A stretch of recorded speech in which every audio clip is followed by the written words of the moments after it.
नमस्कार दोस्तों, study glows में आपका बहुत बहुत स्वागत है। इस लेक्चर में हम जानेंगे is extended lockdown helping India, कि ये जो बढ़ा हुआ लॉकडाउन है वो इंडिया की मदद कर रहा है कोरोना से लड़ने के लिए या नहीं। जैसा कि आप सभी जानते हैं, कोविड-19 के चलते इंडिया करीब 3 हफ्तों से लॉकडाउन में है and this is the world's biggest lockdown in India. So far India had not faced this type of lockdown. इस महामारी ने करीब 1,61,000 लोगों की जानें ली हैं जब मैं ये वीडियो रिकॉर्ड कर रही हूँ आज 19 अप्रैल को। ठीक है, और अभी तक यूएस में जो हालत हैं वो सबसे ज़्यादा बेकार हैं, वहाँ सबसे ज़्यादा जानें लोगों की गई हैं। सो इस लेक्चर में जानेंगे इतने बड़े लॉकडाउन के क्या कारण हैं, क्यों हमें इतना बड़ा लॉकडाउन करना पड़ा। हम पूरी स्टोरी देखेंगे बिल्कुल स्टार्टिंग से अंत तक। ठीक है, हम ये जो हमारा टॉपिक है is extended lockdown helping India, इसको कुछ सब हेडिंग्स के ज़रिए डिस्कस करेंगे। सब हेडिंग्स जैसे हमारी होंगी कि क्या इंडिया को टेस्टिंग करनी चाहिए, इंडिया में टेस्टिंग क्यों इम्पॉर्टेंट है, सबसे पहले पूरी स्टोरी देखेंगे। फिर बात करेंगे कि इंडिया को एग्रेसिवली टेस्ट करना चाहिए कि नहीं, और क्या ये लॉकडाउन चलता रहना चाहिए। कुछ डेथ के आंकड़ों पर भी नज़र डालेंगे और कुछ जो स्टेट्स हैं हमारी जिन्होंने कुछ सफलताएं हासिल करी हैं। ये जो आप फ्लैटन द कर्व वाला जो वर्ड है ये न्यूज़ में काफ़ी सुन रहे होंगे, इसको डिस्कस करेंगे अपनी स्टेट्स के रिगार्ड में। सो आइए लेक्चर स्टार्ट करते हैं। उससे पहले अगर आपकी कोई भी क्वेरी है या अपडेट, किसी भी अपडेट के लिए आप मेरी फेसबुक प्रोफाइल राशि सिंघल पर मुझे मैसेज कर सकते हैं, मैं ज़रूर आंसर करूँगी। देखिए, सबसे पहले पूरी स्टोरी जानते हैं। देखिए, WHO ने, हमारे वर्ल्ड हेल्थ ऑर्गेनाइजेशन ने, प्लीज़ इसके प्रेसिडेंट कमेंट सेक्शन में लिख के बताइएगा, कोविड-19 को पेंडेमिक डिक्लेयर कर दिया था 11 मार्च को, ऐसा हुआ था राइट। और मार्च 13 में इंडिया के हालात पैनिक करने वाले नहीं थे, क्योंकि हमारे जो इंडिया में कुल 81 केसेस थे उस टाइम राइट। और हमने मार्च 13 को अपने 19 लैंड इमिग्रेशन चेक पोस्ट को रिस्ट्रिक्ट कर दिया था, मतलब वहाँ से कोई भी फ़्लाइट वगैरह इंटरनेशनल फ़्लाइट्स को बंद कर दिया था अपने 37 लैंड इमिग्रेशन चेक पोस्ट में से राइट। तो फिर क्या होता है, मार्च 15 में हमारे एपिडेमियोलॉजिस्ट और हेल्थ एक्सपर्ट्स बोलते हैं इनको, उन्होंने कहा कि ये कुछ अलग टाइप का वायरस है, इसमें ट्रांसमिट होने की क्षमता बहुत ज़्यादा है, ये हाईली ट्रांसमिटेबल है राइट, और ये बहुत जल्दी लोगों तक फैलेगा even without the infected being visibly sick. मतलब हमें ऐसा पता भी नहीं चलेगा कि जो बेचारा इन्फेक्टेड है वो बीमार भी है या नहीं, क्योंकि कुछ एसिम्प्टोमेटिक केसेस भी देखने में आएंगे। और एसिम्प्टोमेटिक केसेस, चलो उनमें तो इम्यूनिटी है, वो अपने आप को क्योर हैं वो, लेकिन वो दूसरों पे तो इन्फेक्शन फैला सकते हैं ना, उनमें इतनी तो कैपेबिलिटी है कि वो इस वायरस को दूसरे तक फैला सकते हैं। ठीक है, अब ये तो हुई थोड़ी सी बात स्टोरी के अंतर्गत। देखिए, ये जो हम वायरस की बात कर लेते हैं, ये जो वायरस है हमारे हेल्थ एक्सपर्ट्स ने बोला कि हमारे रेस्पिरेटरी ट्रैक्ट में पूरे नीचे तक घुसता है ना, पूरे नीचे तक घुसता है। एक्चुअली ये जो वायरस है is able to penetrate deeper, this virus is able to penetrate deeper. इसलिए जो हमारे बूढ़े लोग हैं, एल्डरली एजड पीपल हैं, उनके लिए बहुत ख़राब है, क्योंकि उनका वैसे ही रेस्पिरेशन उतना अच्छा नहीं होता है और ये रेस्पिरेटरी ट्रैक्ट की ही बीमारी है राइट। और जिन लोगों को पहले से ही डायबिटीज़ है, ये कार्डियोवास्कुलर डिसीज़ हैं, कार्डियोवास्कुलर डिसीज़ होती हैं जैसे हार्ट से रिलेटेड जो डिसीज़ होती हैं उसका प्रॉब्लम है, तो उनके लिए रिस्क ज़्यादा है इस डिसीज़ में। अब हम बात करते हैं मार्च 24 को। देखिए, मैं बीच में एक वर्ड भूल गई, मार्च 21, जिस दिन जनता कर्फ्यू लगाया गया था, इसे देखते हुए अब मार्च 24 को करीब इंडिया में 536 केस थे। मोदी जी ने कहा था अब हमें 21 दिन चाहिए होंगे इस कोरोना की ट्रांसमिशन साइकिल को तोड़ने के लिए। ठीक है, अगर आप 21 दिन नहीं दे पाएंगे, अगर हम 21 दिन इसे अच्छे से हैंडल नहीं कर पाए, तो कंट्री 21 साल पीछे चली जाएगी। ठीक है, and it will destroy your family, उन्होंने ऐसा बोला था। मैं उनकी स्पीच के कुछ वर्ड्स आपसे शेयर कर रही हूँ।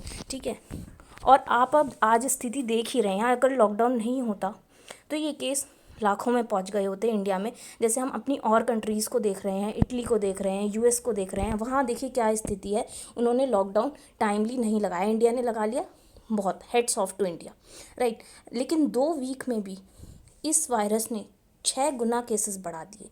इसलिए हमारे गवर्नमेंट और हेल्थ ऑफिशियल्स ने कंप्लीट लॉकडाउन की मांग की थी और ट्रैवल बिल्कुल रोकना चाहा। ठीक है, रोक दिया, मतलब जिससे जो इन्फेक्टेड हैं वो आइसोलेटेड रहें, वो बिल्कुल अलग रहें। और इन्फेक्शन बढ़े ना और क्लस्टर का रूप ना ले ले, कम्युनिटी ट्रांसमिशन ना हो, इसीलिए जो ये लॉकडाउन था ये लगाया गया। कम्युनिटी ट्रांसमिशन में क्या होता है, हमें सोर्स पहचानना बहुत मुश्किल हो जाता है कि हमें कहाँ से चलना चाहिए, कहाँ से हम पकड़ें कि भैया डिसीज़ कहाँ है, राइट। ये जो बड़ी बड़ी कंट्रीज़ हैं जैसे हमारा यूएस है, इटली है ना, इनमें क्या हुआ, कम्युनिटी ट्रांसमिशन हो गया। तो बहुत मुश्किल है यहाँ पर केसेस दिन प्रतिदिन बहुत बुरी तरह बढ़ रहे हैं, ठीक है। तो बहुत मुश्किल हो जाता है पहचानना, तो वो स्थिति इंडिया हमारा फेस नहीं कर पाता। और फिर क्वारंटाइन करना का कोई काम नहीं रहता, है ना। मतलब अगर हम कम्युनिटी ट्रांसमिशन में क्वारंटाइन की स्थिति अपनाते तो वो काम की नहीं रहती। वो अब तो हम स्टेज 2 में हैं तो चल जाएगा, ठीक है। तो इसी सिचुएशन को अवॉइड करने के लिए इंडिया ने लॉकडाउन पहले ही अनाउंस किया।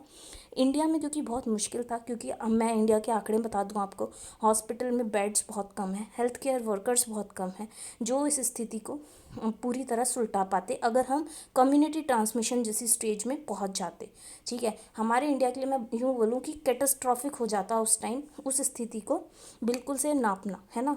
अब ये नंबर्स क्या रिवील करते हैं, मतलब टेस्टिंग क्यों इम्पॉर्टेंट है। देखिए, पहले हम खाली उन्हीं लोगों को टेस्ट कर रहे थे जिनकी कुछ ट्रैवल हिस्ट्री थी या जिनमें सिम्टम्स देख रहे थे, लेकिन अब हम सब लोगों को टेस्ट कर रहे हैं, चाहे जिसमें फ्लू लाइक भी इलनेस है उसे भी, और जो हॉटस्पॉट में है उनको तो हम कर ही रहे हैं टेस्ट, और क्वारंटाइन कर दे रहे हैं 14 दिन के लिए। क्योंकि ये जो वायरस है इसका कुछ इंक्यूबेशन पीरियड होता है। मैंने आपको ये दूसरे लेक्चर्स में भी बताया है कि करीब 14 दिन में पता चलता है, लेकिन ज़्यादातर लोगों में 11 से 12 दिन में हमें असर दिखना शुरू हो जाता है। बिल्कुल अच्छे से हमें पता चल जाता है कि हाँ ये वायरस है, करीब 90% लोगों में। वहाँ मैंने बिल्कुल आपको फैक्ट्स लिख कर बताया है कितने, 96 पॉइंट समथिंग है लोग उसमें, ठीक है। अब टेस्टिंग क्यों इंपॉर्टेंट है, देखिए टेस्टिंग इसलिए इंपॉर्टेंट है क्योंकि केस तो बढ़ ही रहे हैं ना, चाहे कुछ भी है केस तो बढ़ ही रहे हैं, तो टेस्टिंग तो इम्पॉर्टेंट है। पहले बस ट्रैवल जिनकी हिस्ट्री थी या जिनमें सिम्टम्स दिख रहे थे, जैसा मैंने बताया, उन्हीं लोगों को कर रहे थे, लेकिन प्रेजेंटली जिनमें फ्लू वाली कंडीशंस भी हैं उन्हें भी कर रहे हैं, क्योंकि ये इन्फ्लुएंजा और सार्स वाले सीओवी से भी बहुत बेकार है, ठीक है। अब देखिए, हमारे कन्फर्म्ड केसेस भी करीब 15,600 के करीब है। 24-25 टाइम्स हैं जो हमारे शुरू में थे, बिल्कुल जब हमने लॉकडाउन अनाउंस किया था। मैंने बताया आपको 536 थे उस टाइम, और डेथ भी 40-41 टाइम्स ज़्यादा हैं, है ना। देखिए, जो हमारे केसेस हैं हम देख रहे हैं हर दिन बढ़ ही रहे हैं। किस रफ्तार से, 3.7, 2.5 एंड 2 के इंक्रीज से हर हफ्ते बढ़ रहे हैं। हर हफ्ते का बता रही हूँ मैं, इन 3 हफ्ते का। सबसे पहले हफ्ते में 3.7 टाइम्स से बढ़े, फिर 2.5, फिर 2 टाइम। देखिए, थोड़े कम इंक्रीज से बढ़ रहे हैं, किस लिए, लॉकडाउन का असर देखते हुए। लेकिन हम बताएंगे आपको कि क्या ये जो लॉकडाउन है वो चलता रहना चाहिए। उसमें हम डिस्कस करेंगे कि लोगों की सेंसिटिविटी के ऊपर हम कुछ केसेस भी डिस्कस करेंगे, जैसे तमिलनाडु का अभी जल्लीकट्टू का केस हुआ। चलिए अभी इस हेडिंग में नहीं डिस्कस करते हैं, ठीक है। देखिए, हमारी टेस्टिंग भी धीरे धीरे बढ़ रही है। जैसे हम वैसे स्लो लेवल पर बढ़ा रहे हैं। पहले 2.4 था, 2.4 टाइम्स, फिर दूसरे हफ्ते में 2.1 टाइम्स से बढ़ी, फिर 1.1 टाइम्स से बढ़ी, ऐसे ऐसे बढ़ रही है। अब देखिए, अब बात करते हैं क्या इंडिया को एग्रेसिवली टेस्ट करना चाहिए। जी हाँ, बिल्कुल, ऑब्वियसली यस। क्योंकि इंडिया में बहुत बड़ी पॉपुलेशन है और बहुत ज़्यादा लिमिटेड प्रोपोर्शन को हम अभी तक टेस्ट कर पाए हैं, क्योंकि हमें नहीं पता है इस बड़ी पॉपुलेशन में कितने एसिम्प्टोमेटिक केसेस हैं, और वो एसिम्प्टोमेटिक केसेस दूसरे लोगों को तो इन्फेक्ट कर ही सकते हैं। इसलिए टेस्टिंग बहुत इंपॉर्टेंट है। ये एसिम्प्टोमेटिक वर्ड से, एसिम्प्टोमेटिक होता है कि उनमें खुद तो सिम्टम्स हैं, है ना, इस चीज़ के, वो आगे उस चीज़ को फैला सकते हैं, चाहे वो खुद बिल्कुल बीमार नहीं होंगे क्योंकि उनमें सिम्टम्स नहीं दिख रहे हैं, ठीक है। तो जो टेस्टिंग है इसलिए इंपॉर्टेंट है क्योंकि एसिम्प्टोमेटिक रडार पर है अभी तक।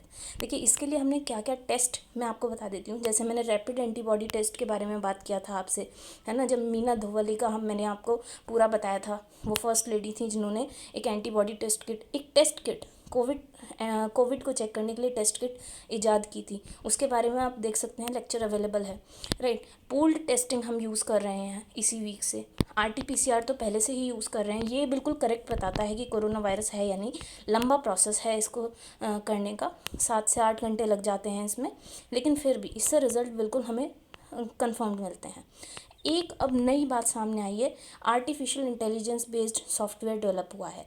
देखिए, ये एक्सरे लेता है हमारे नीचे बिल्कुल लंग्स का, राइट, बिल्कुल एक्स्ट्रा लेता है और बता देता है येस या नो में कि हाँ कोविड-19 है या नहीं, और इसकी एक्यूरेसी 99.69% है। लेकिन इसमें पिक्चर क्लियर होनी चाहिए, मतलब जिस टाइप से हमें जो कोरोना वायरस जो है उसका जो पिक्चर है वो क्लियर होता जा रहा है, उससे इसके रिजल्ट्स भी क्लियर हमें पता चलते जा रहे हैं।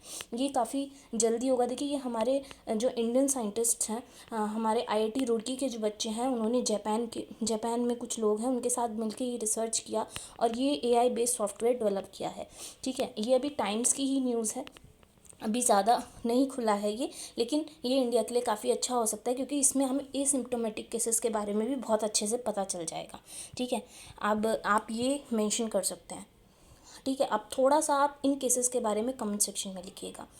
अब मैं डिस्कस करना चाहूँगी कि क्या ये लॉकडाउन चलता रहना चाहिए, आगे और एक्सटेंड होना चाहिए। देखिए यूँ तो ये लॉकडाउन बहुत हार्श है, बहुत ज़्यादा हार्शेस्ट है ना। मैं बोलूँ वर्ल्ड में अमंग उन कंट्रीज़ में है जहाँ पे ये हार्शेस्ट जो लॉकडाउन है लोगों ने फॉलो किया।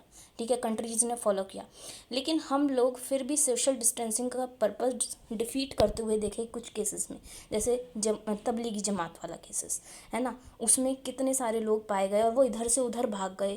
तो उससे क्या है, जब वो अंडमान तक पहुंच जाएगा वो, तो अंडमान में भी तो जाके वो लोगों तक फैलाएगा ना। ये वायरस क्या है, मैंने बताया ट्रांसमिट करता है बहुत जल्दी से। ठीक है, और तबलीगी जमात को ही छोड़िए, अभी रिसेंटली तमिलनाडु का केस हुआ, वहाँ जल्लीकट्टू थोड़ा सा न्यूज़ में आया, कंट्रोवर्सी में आया। कैसे, वहाँ किसी पर्सन की डेथ नहीं हुई, जल्लीकट्टू के एक जो बैल है, सांड है, उसकी डेथ हुई और वहाँ करीब 3,000 लोग उसको बिल्कुल श्रद्धांजलि देने के लिए इकट्ठे हो गए एक साथ। खैर उन लोगों को रिपोर्ट किया जा रहा है, उन लोगों को देखा जा रहा है, चेक किया जा रहा है फ़ोटोज़ के ज़रिए कि हम उन्हें पकड़ पाएँ, लेकिन फिर भी उनसे भी केसेस बढ़ सकते हैं ना बहुत ज़्यादा।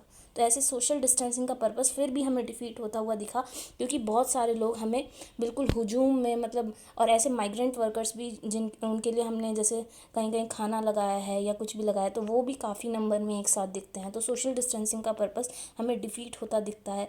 तो इस बाबत तो लॉकडाउन चलता रहना चाहिए। ठीक है, अब देखिए, हाँ अब हम डेथ की बात करते हैं। देखिए अप्रैल 6 के बाद अगर मैं बात करूँ तो एटलीस्ट 25 डेथ हर दिन हुई है ना। और ये जो परसेंट है, अगर मैं परसेंट में बोलूँ तो ये हमेशा 1 से 2% रहा कंफर्म्ड केसेस का। और अगर मैं बात करूँ रिकवरी रेट भी बढ़ा है लेकिन साथ में। ठीक है, 80% तक रिकवरी रेट हो गया है जितने हमारे इन्फेक्टेड हैं, and this is believe to be below 60, right. मतलब जो हमारे 80% इन्फेक्टेड हैं इंडिया में, वो बिलो 60 ईयर्स ऑफ एज हैं। अब मैं बात करती हूँ कि कुछ जो स्टेट्स हैं वो कर्व को फ्लैटन कर पाई, मतलब वहाँ पर केसेस नहीं आ रहे हैं।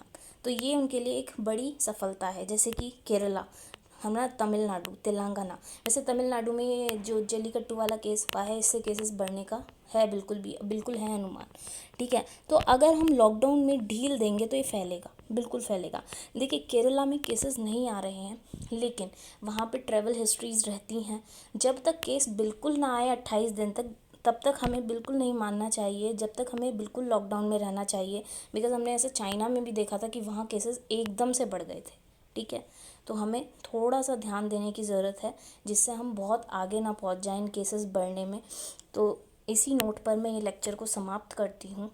मैं आपके भी व्यूज़ कमेंट सेक्शन में चाहूँगी कि आप क्या सोचते हैं कि ये जो एक्सटेंडेड लॉकडाउन है ये इंडिया को हेल्प करेगा या नहीं। आप भी अपने व्यूज़, अपने सुझाव, या आपको कुछ कमी लगती है लेक्चर में, वो लिखिए कमेंट सेक्शन में, जिससे मैं उसे आगे इम्प्रूव कर पाऊँ।